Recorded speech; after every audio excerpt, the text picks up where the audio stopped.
Good morning बच्चों, कैसे हैं आप।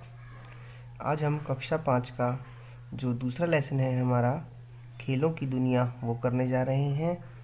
उम्मीद है आपको पिछले जो लेसन करवाए गए हैं वो समझ में आ रहे हैं। तो आज हम अपना दूसरा जो लेसन है वो शुरू करते हैं। अध्यापिका ने कक्षा में कहा, प्यारे बच्चों, आज मैं तुम्हें आरती, गीता और रीतु के बारे में बताती हूँ। किन किन के बारे में? आरती, गीता और रीतु के बारे में। ये तीनों लड़कियाँ जूडो खेलती हैं। क्या खेलती हैं? जूडो। आपको चित्र में दिखाई दे रहा है? हाँ, यह जूडो की ड्रेस पहने हुए लड़कियां हैं और लड़कियां आजकल लड़कों से कम नहीं हैं। वो भी वही खेल खेल सकती हैं जो लड़के खेलते हैं। आरती के पिताजी वैन चालक हैं। क्या हैं? वैन चालक, यानी कि आरती के पिताजी हैं वो वैन चलाते हैं। ठीक है। गीता के पिताजी लकड़ी का काम करते हैं। किस चीज़ का काम करते हैं? लकड़ी का। ठीक है।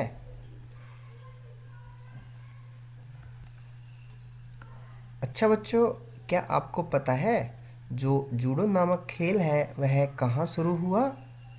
ये देखिए, आपकी बुक के साइड में दे रखा है, यह भी जानो।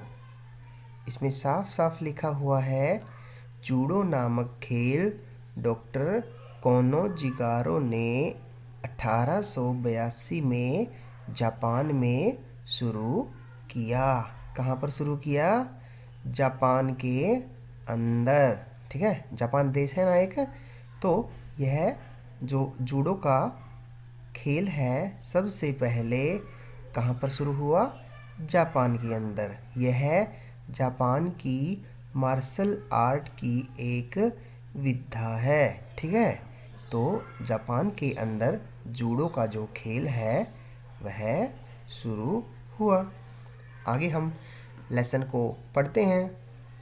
आरती पिछले 4 सालों से जूडो सीख रही है। कहाँ सीख रही है वह गुड़गांव के एक सरकारी स्कूल में 8वीं कक्षा में पढ़ती है। ठीक है।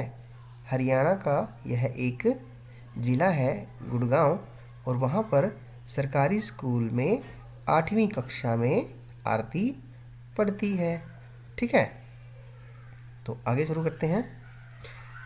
गीता और रीतु भी उसके साथ उसी स्कूल में जाती है।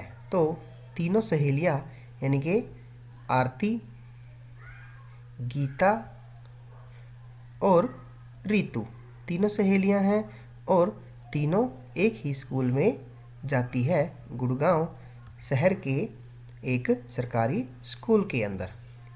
आरती ने जूडो में राष्ट्रीय स्तर पर यानी कि नेशनल लेवल पर, राष्ट्रीय स्तर पर यानी कि जैसे पूरे भारतवर्ष में जो खेलों का आयोजन होता है, ठीक है, उसे हम राष्ट्रीय स्तर कहते हैं। उसमें विभिन्न प्रकार के राज्य हैं जो भाग लेते हैं, तरह तरह के खिलाड़ी उसके अंदर आते हैं।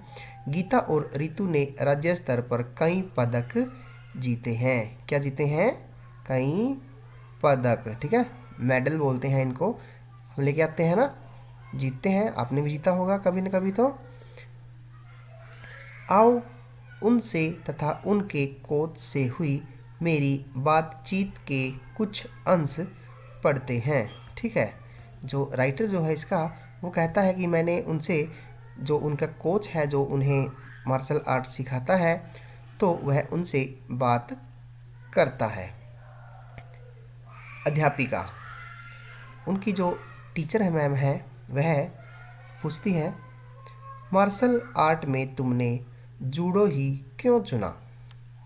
आरती कहती है, मुझे यह अच्छा लगता है, मेरी दीदी ने भी यही सीखा था। गीता, हमारे सर ने बताया है कि इस खेल से हम अपनी रक्षा अच्छी तरह करना सीख जाते हैं।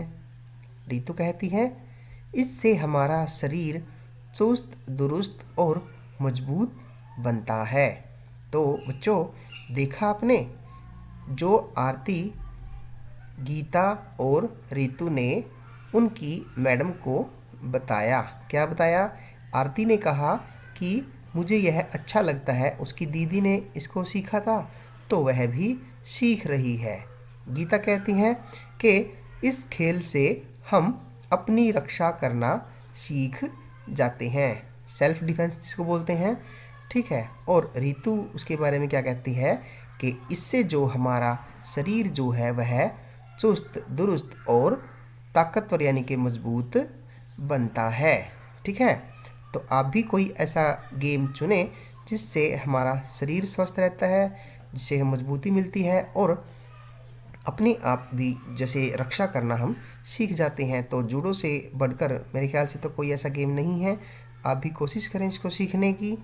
अध्यापिका कहती है, इस खेल को खेलने के लिए तुम्हें किसने प्रोत्साहित किया? आरती जो बताती है कि मेरे मम्मी पापा ने, क्या कहती है वह? उसके मम्मी पापा ने उसको प्रोत्साहित किया। उन्हें मेरे खेलने, पढ़ने और आगे बढ़ने से खुशी होती है। यही कारण है कि उन्होंने इसके लिए कभी आपत्ति नहीं की। तो देखा बच्चों आपने कि जो आरती, गीता और रितु तीन लड़कियां हैं वह जूडो खेलने में कितना आनंद ले रही हैं, उसके बहुत सारे फ़ायदे हैं, ठीक है। आप भी कोई ऐसा गेम चुने जिससे आपका शरीर, आपका जो मजबूत बने और आपके जो खुद जो सेल्फ डिफेंस करना सीख जाएं, और इससे और भी आपसे भी प्रेरणा लेकर और बच्चे भी इस प्रकार के गेम खेलना शुरू कर दें। तो आज के लिए हम इस पार्ट में इतना ही करते हैं, ठीक है। नेक्स्ट पार्ट में हम जानेंगे कि और गेम क्या क्या होते हैं और वह कहाँ कहाँ खेले जाते हैं, किस प्रकार उनमें मेडल आते हैं। तो खेलों के बारे में सब कुछ इस लेसन के अंदर हम पढ़ेंगे, ठीक है। इस वीडियो को लाइक करें, हमारे चैनल को सब्सक्राइब कर बेल आइकन जरूर प्रेस